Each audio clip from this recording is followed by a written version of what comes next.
What the heck is a 1031 exchange and how can it benefit me on my taxes? You've come to the right place.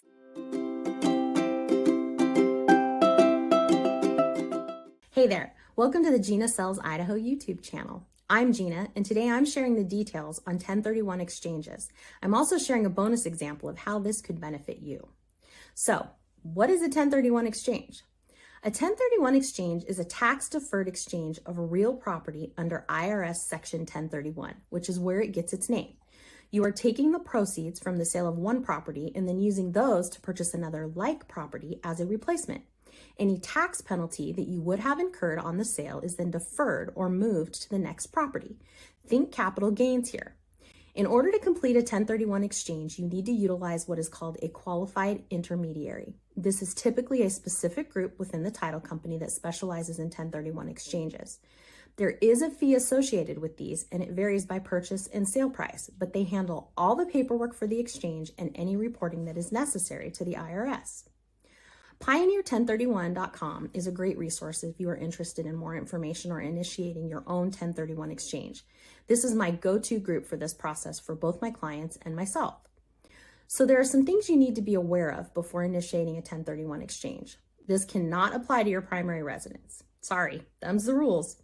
It is for real property only, no money, stocks, or bonds. You can do livestock, I guess, but that's outside of my wheelhouse. Livestock is not real estate.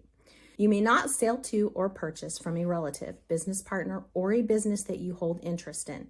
I'm inserting a little asterisk here because there are some ways around this that require a holding period, but they apply to specific criteria. The property must be within the United States. The replacement property must be of equal or greater value to the relinquished property. So in order to receive the full deferment, you must use all the proceeds from the sale of the relinquished property to purchase the replacement property. If you only use part, you will most likely owe taxes on the rest, but you can defer on just a portion instead of the full amount and then pay taxes on the portion that you keep. That's your choice. Now that we know the rules, let's talk about timeframes because these can be the trickiest part.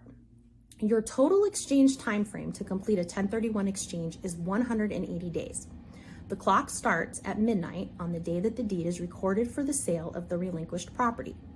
At the same time your 180-day clock starts ticking, you also have 45 days from the day that deed is recorded on your relinquished property to identify your replacement property or properties to the intermediary.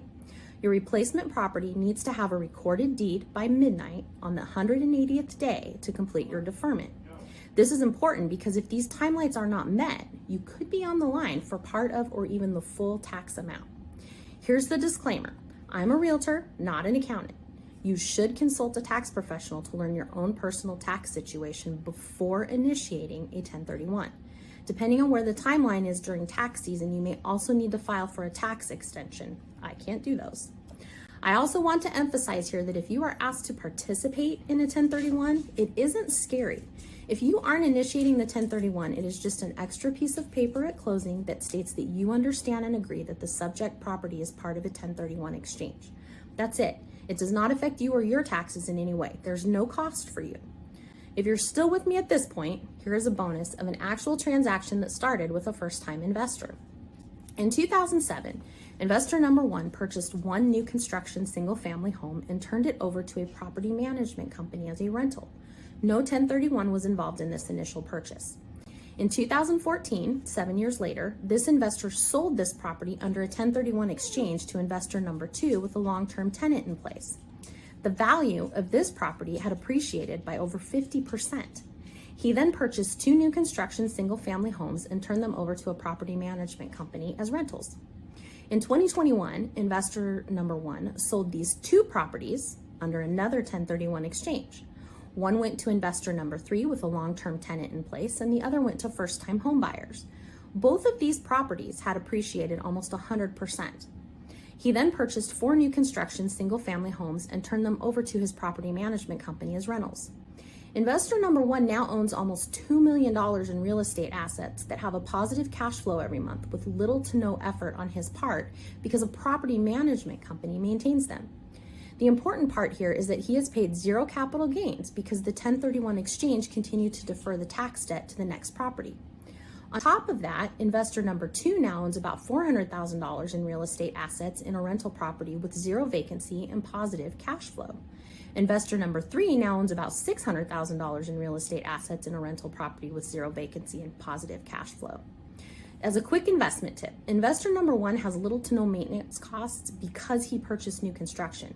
Investor 2 and 3 were able to purchase their rentals for less than the cost of new construction with long-term tenants to reduce any vacancy expenses, but there may be some needed maintenance as the properties age and are occupied. I hope that you have found this video on 1031 exchanges full of useful and maybe even helpful information. If you are interested in more information about 1031 exchanges, please reach out to me or check out all the useful information at pioneer1031.com. You can tell them I sent you.